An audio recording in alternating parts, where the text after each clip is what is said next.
एक भाई ने कहा कि ओम को क्यों हटा दिया गया, इसी हमारे इसी उत्तर में इसलिए मैं यही उसको दे देता हूं। ओम को क्यों हटा दिया गया? भैया हम लोगों ने हटाया नहीं, क्यों हटाएंगे?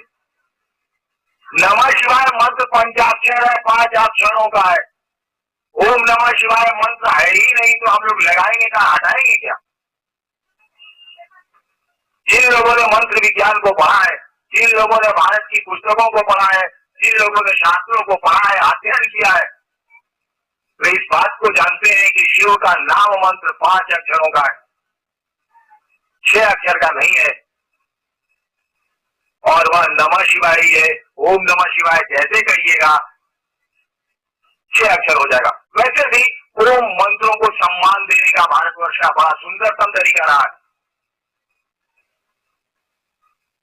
नमः शिवाय में ओम लगाई हुआ नहीं है, हम लोग क्यों हटाएंगे? वैसे ओम की व्याख्या, ओम को परमात्मा माना गया है, शब्द ब्रह्म माना गया है।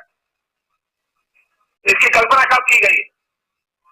शिव ने इच्छा की सृष्टि की, उस इच्छा के पूर्व तो कुछ भी नहीं होगा। कल्पना हम लोग कर रहे हैं। शिव ने इच्छा की तब तो सृष्टि हुई, उस परमात्मा ने इच्छा की, इच्छा मत प्रभु सृष्टि, उस प्रभु ने इच्छा की और सृष्टि हुई। इच्छा ना करे तब क्या होगा? बिल्कुल शून्य होगा। शून्य शब्द भी कहना गलत होगा। कहा गया कि उस शून्य की अवस्था में, उस वैक्यूम की अवस्था में, उस रिक्तता की अवस्था में जब शिव ने इच्छा की सृष्टि की तो एक प्रकंपन तो हुआ होगा, कोई वेग तो चला होगा, इच्छा की एक तरंग तो पैदा हुई होगी। इच्छा में भी मेंटल में सब रिकॉर्ड कर रहे हैं, आपको विज्ञान कर रहा है। दिमाग खराब होता है तो नहीं, दिमाग का रिकॉर्ड होता है। कौन सी ईसीजी क्या कहते हैं? ईसी। तो उस परमात्मा ने इच्छा की होगी तो उसकी इच्छा से तरंग तो पैदा होगी, बहुत सूक्ष्म होगी, अति सूक्ष्म तरंग होगी। वो एक तरंग तो पैदा हुई होगी। कहा गया कि उस रिक्तता की अवस्था में जो तरंग पैदा हुई, वो तरंग किस बात को लेकर चली थी? सृष्टि की उत्पत्ति की स्थिति और लय को लेकर चली थी। शिव ने इच्छा की अपने विस्तार की सृष्टि की, जैसे ही वो सृष्टि की इच्छा करेंगे, बिल्कुल सामान्य सी बात है कि सृष्टि कुछ दिन रहेगी, उसके बाद टूटेगी। यानी सृष्टि की उत्पत्ति की स्थिति और लय तीनों की इच्छा साथ चली है, चलेगी, घटना जो स्वाभाविक है। ये तो वो जो तरंग पैदा हुई उस शून्य में, उस रिक्तता में जो उनकी इच्छा के चलते तरंग पैदा हुई और तरंग से जो ध्वनि निकली, ध्वनि जैसी निकली होगी वो बहुत सूक्ष्म ध्वनि होगी, तरंग ही अति सूक्ष्म होगी। जो ध्वनि पैदा हुई होगी, ऋषियों ने कहा कि वह ध्वनि सृष्टि की उत्पत्ति की स्थिति और लय तीनों को लेके चली होगी। कहा गया वह ध्वनि थी ओम में 3 अक्षर है, अ, उ और म। अक्षर जो ओम का है सृष्टि की उत्पत्ति का द्योतक है। कहा जाता है एकॉस्टिक रूट ऑफ क्रिएशन है, सृष्टि की उत्पत्ति का द्योतक है। ओ सृष्टि की स्थिति का द्योतक है, म सृष्टि के लय का द्योतक है। और उसकी इच्छा में तीनों स्थितियां हैं, सृष्टि बनेगी, रहेगी, टूटेगी और म तीनों को जोड़ दिया गया। और यह कहा गया कि उस समय जो शब्द ध्वनि पैदा हुई होगी वह बिल्कुल ओम जैसी होगी। और यह प्रारंभिक ध्वनि है, यह आदि शब्द है, आदि अक्षर है का जुड़ाव है। ये कहा गया ये शब्द ब्रह्म है, यह परमात्मा की ध्वनि है, यही है ओम। अब आप नमः शिवाय से ओम को जोड़ रहे हैं। नमः शिवाय का अर्थ होता है शिव को प्रणाम। नमः शिवाय शब्द का अर्थ है शिव को प्रणाम। आदि शंकराचार्य नमः शिवाय की जो स्तुति कर रहे हैं, नमः शिवाय की स्तुति कर रहे हैं, उसमें उन्होंने ओम का प्रयोग नहीं किया है, नागेंद्र हाराय से शुरू ही किया।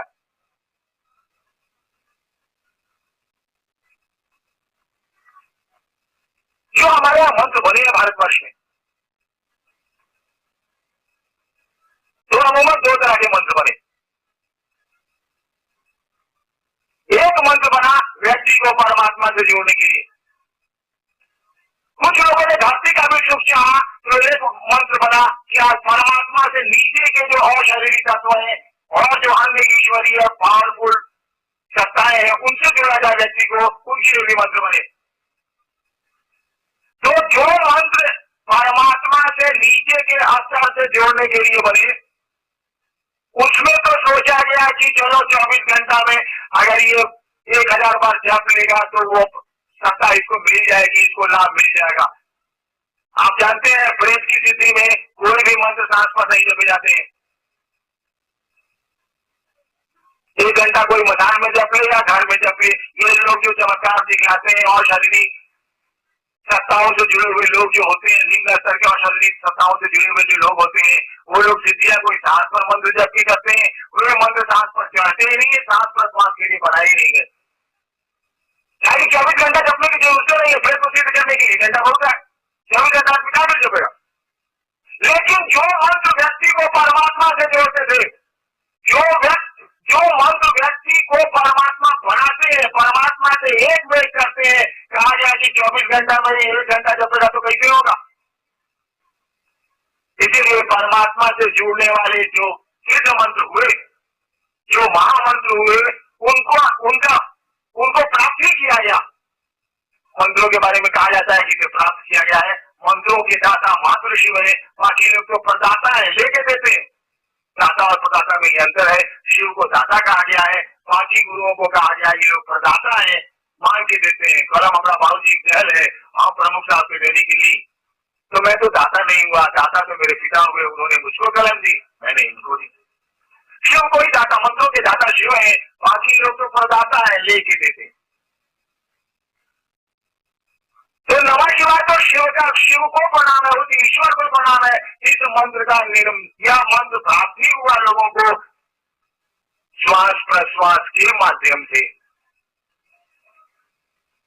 कहे कि सांस प्रश्वास की ही प्रक्रिया है जो 24 घंटा चलती है। और सिद्ध मंत्रों की एक खूबी है कि सोने के पहले अगर सांस पर आप चला लें तो नींद में भी ये मंत्र अपनी चाल चलते हैं। आज मान लीजिए अपने गुरु को प्रणाम, हम लोग अपने गुरु को प्रणाम करने के लिए कहते हैं कि गुड मॉर्निंग भी कर लीजिए, आदाब अर्ज भी कर लीजिए। भैया प्रणाम तो मन की चीज है, शब्दों से तो प्रणाम हो नहीं सकते। इतना लोग नमः शिवाय जपते हैं, कहां परिणाम आ रहा है? अनुकूल, अपेक्षित नहीं आता। क्यों नहीं आता? नमः शिवाय मैंने शिव को प्रणाम ना, प्रणाम मन करेगा कि बोली करेगी। रात्रि भर भी किसी को प्रणाम करिए तो बोली से तो प्रणाम होता नहीं है, प्रणाम तो मन करता है, नमन तो मन करेगा। और हम लोगों का मन है कि बोली से महादेव को प्रणाम करता है, बोली से देवताओं को प्रणाम करता है, अब मनवा प्रणाम करता है नोट को, मनवा प्रणाम करता है धरती के सुख को। ये झुका हुआ है धरती के सुख के प्रति। वास्तविक स्थिति है कि मन का झुकाव, मन झुकता है धरती के सुख के प्रति। गलत नहीं है, ऐसा नहीं समझेंगे कि मैं इसे गलत कर रहा हूं। इसलिए हमारा मन झुका हुआ है धरती के सुख के प्रति, बोली में करता है नमः शिवाय, तो बोली से प्रणाम होगा भैया। बोली से कहीं नमन हुआ है, बोली से कहीं प्यार हुआ है, ये तो दिल की चीज है। मन प्रणाम करेगा, और जब तक मन प्रणाम नहीं करेगा तो नमः शिवाय हुआ कहां? बहुत कठिन है, बिना गुरु की दया से शिव को प्रणाम हो ही नहीं सकता है। बहुत कठिन है, मन हम लोगों का शिव को प्रणाम करके अत्यंत कठिन है।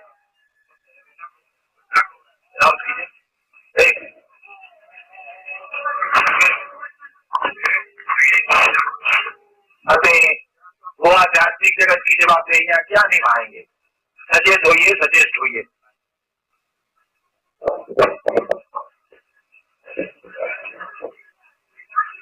हम लोग बात कर रहे थे, घुस गए थे मंत्र विज्ञान पे। हम लोग कहते हैं कि अपने गुरु शिव को आप प्रणाम करिए, नमः शिवाय से आप कर सकते हैं। नमः शिवाय शिव देवता का भी मंत्र है, भैया वही न गुरु है, तो नाम तो नहीं बदलेगा। इसीलिए शिव शक्ति भी नमः शिवाय का प्रयोग करते हैं, छूट है उनको। ये अपने गुरु शिव को प्रणाम नहीं वैसे भी इस मंत्र से करते हैं।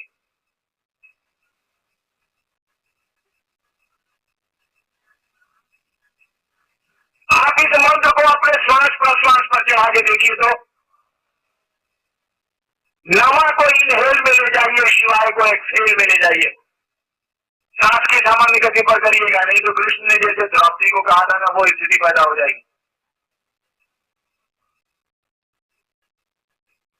सांस की सामान्य गति पर सांस भीतर आए तो नमा, सांस बाहर जाए तो शिवाय। सांस की सामान्य गति पर इसको लेके जाइए, और अगर नींद आ जाए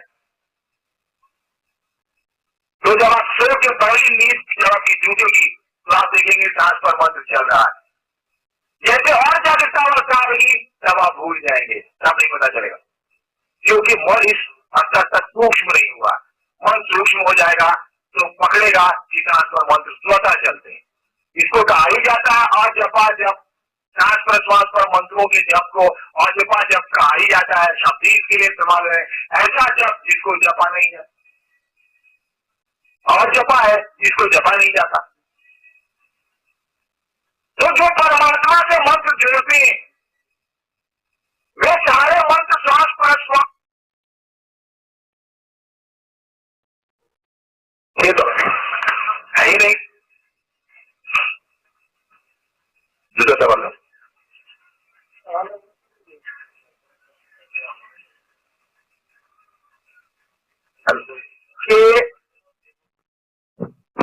जिज्ञासा आई है, गुरु शिष्य को माया के बंधनों से मुक्त करते हैं। गुरु ज्ञान के भास्कर हैं, फिर हम जो उनसे लौकिक उपलब्धियों की आकांक्षा रखते हैं, कहां तक न्याय संगत है? प्रश्न मेरे बड़े प्रिय व्यक्ति ने किया है, उत्तर इस बेहुदे को मालूम होगा। नाम नहीं बोलूंगा, वैसे आप देख रहे हैं माता पीछा। आइए इस पे बात हो जाए। भारतीय शास्त्रों में हमारे यहाँ गुरु की जो व्याख्या की गई है, इन्होंने पूछा है कि गुरु क्या लौकिक गुरु की लौकिक उपलब्धियां मानी जानी चाहिए अथवा नहीं, न्याय संगत है या नहीं। हमारे यहाँ व्याख्या की गई है कि गुरु तीन तरह के, कई गुरुओं के बारे में कई तरह की व्याख्या आई। हमारा तंत्र कहता है कि एक गुरु है जो भोग देते हैं, धरती का सुख, वे भी गुरु है लेकिन सदगुरु नहीं है वो। तंत्र कहता है कि एक गुरु है जो आपको भोग देते हैं, अपने शिष्यों को भोग देते हैं, धरती का सुख देते हैं, लेकिन कहता है कि ये सदगुरु नहीं है। भारत की आध्यात्मिक धारा कहती है कि एक गुरु है जो अपने शिष्य को मोक्ष देते हैं, लेकिन वे भी सदगुरु नहीं। कहता है कि जो भोग और मोक्ष अभिन्न रूप से देते हैं, एक साथ, वैसे अभिन्न का अर्थ एक साथ भी नहीं होता है, भिन्न नहीं कहा जाए। जो भोग और मोक्ष एक साथ देते हैं वे सदगुरु है।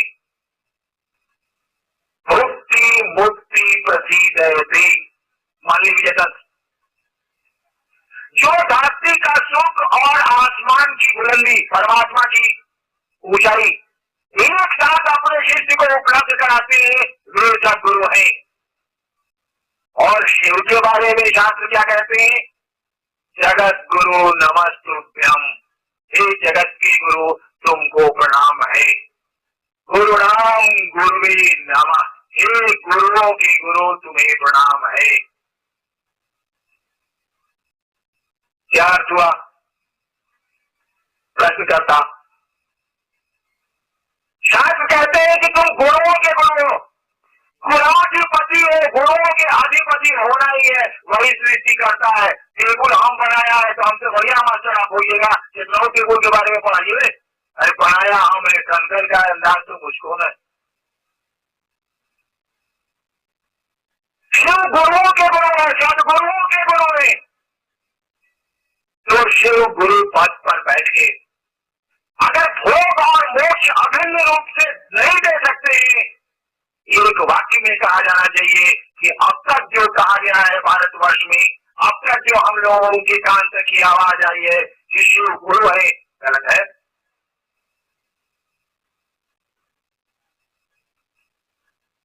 गुरु को भोग और मोक्ष अभिन्न रूप से देना ही पड़ता है। भोग की व्याख्या भले आपकी हो और उसकी हो, दोनों में अंतर हो। जितनी बुद्धि होगी उतना ही व्याख्या हम लोग करेंगे। एक मंजिल से ज्यादा मकान देखबे नहीं किया, मिल गए आपको बिरला जी, कहा कि बेटा क्या चाहिए, तो कहा मांगिएगा, एक मंजिल मकान। आपके दिमाग की हैसियत है इतनी, एक आदमी की, ये नहीं जानता। चलिए अमेरिका घुमा देते हैं, तब तो कहेगा जी हमारा चाहिए 400 मंजिल के मकान। ध्यान गए आप, क्या भोग की परिभाषा है कि भोगा जाए कि भोग ले? भोगाने की भी स्थिति है, हम लोगों की सबकी स्थिति भोगाने की है, भोगते नहीं है हम लोग। हरि कहते हैं भोगान भोगता वैमेव भोगता। भोग तो हम लोग कहां भोगे, अपने भोगा रहे। कृष्णा जीना वैमेव जीना, कृष्णा कहां पूरी हुई, इच्छाएं कहां पूरी हुई, हम लोग खुद ही पूरे हो गए। तपा न तपता वैमेव तपता। हम लोग साधना कहां किए, नमः शिवाय हम लोग कहां किए, हम लोग तप कहां किए, अपने तप आ गए। नमः शिवाय हम लोग को करता है, हम लोग नमः शिवाय कहां करते हैं? बहुत आदमी मिलेगा जरिए चर्चा से पूरा में जी जरा नहा लीजिए, वो नहीं आ रहा है, आसमानों उसको नहा रहा है। बहुत आदमी मिलेगा चलिए ना लेट हो रहा है, पूरी जिंदगी में महादेव का काम चर्चा करेंगे, नमः उसको कर रहा हूँ, नमः शिवाय को नहीं कर रहा। रात्रि हरि ठीक कर रहे हैं, तपा न तपता वैमेव तपता। हम लोग धर्म नहीं कर रहे, सुन हम लोग को कर रहा। भोग की क्या व्याख्या है? कपड़ा हम भोग रहे हैं जी ना, अब तक तो हमने कपड़े को नहीं भोगा, कपड़े हमको भोगता। जरा सा अभी फंस जाए चौकी में लग दिए, आरपीसी को 25 गाड़ी मोने मन हम देंगे, ऐसा मंच बनाया सारा कपड़ा मेरा फट गया। देखिए कपड़ा हमको भोग रहा। स्कूटर है मेरे पास 600 का, मेरे बड़ा हो गया, बाहर में रहता रहता है, उठा लेगा क्या 600 में खतर। स्कूटर पर हम नहीं स्कूटर को भोग रहे, स्कूटर नहीं हमको भोग रहा। याद रखिएगा बंधु, मालिक होने में बड़ा मजा है, लेकिन गुलामी में तो बड़ा कष्ट है। मन का चैन चला जाएगा, सुख शांति चली जाएगी। बचपन से लेकर आज तक हम लोग भोग कहां भोग रहे हैं? भोग रहे हम लोगों को भोग रहा है, मकान अभी को भोग रहा है, परिवार अभी को भोग रहा है, मेरी इच्छाएं मुझी को भोग रही है, हम किसी को कहां भोग रहे हैं? आपको भोग अपने कहा जाता है विष्णु भोगाधिपति है, भोग के अधिपति है वो। यही आपके गुरु है, यही हमारे गुरु है। तो गुरु शिष्य को अपने जैसा बनाता है। शिव भोगाधिपति है, गुरु ज्ञानी होता है, परम ज्ञानी होता है। रमन भाई ने लिखा, नाम बोल दिया माफ कीजिएगा, प्रश्नकर्ता ने लिखा है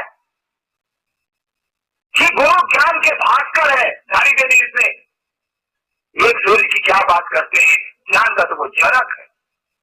शास्त्र कहते हैं ज्ञान निक्षेप तू शंकरा, ज्ञान देने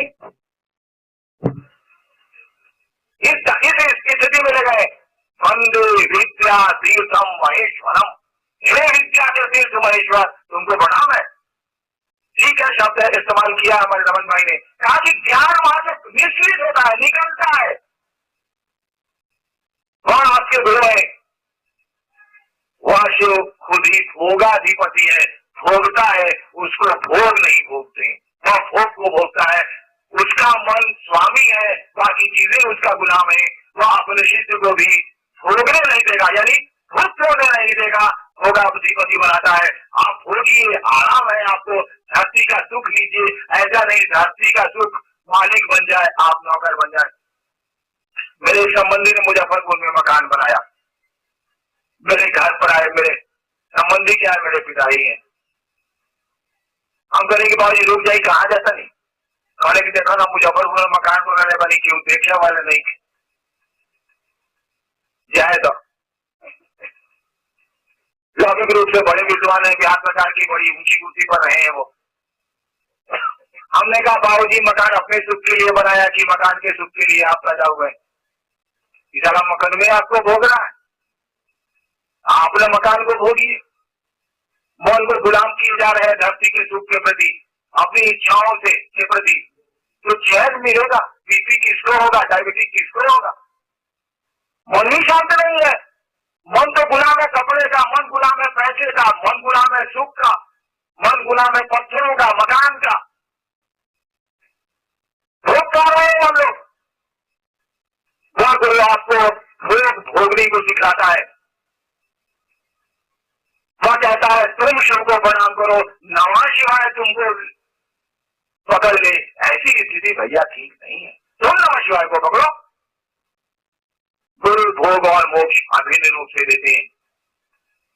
मैंने तो कई बार कहा है, फिल्म का वो गीत बड़ा पुराना गीत है, मुझको ठीक से याद नहीं है।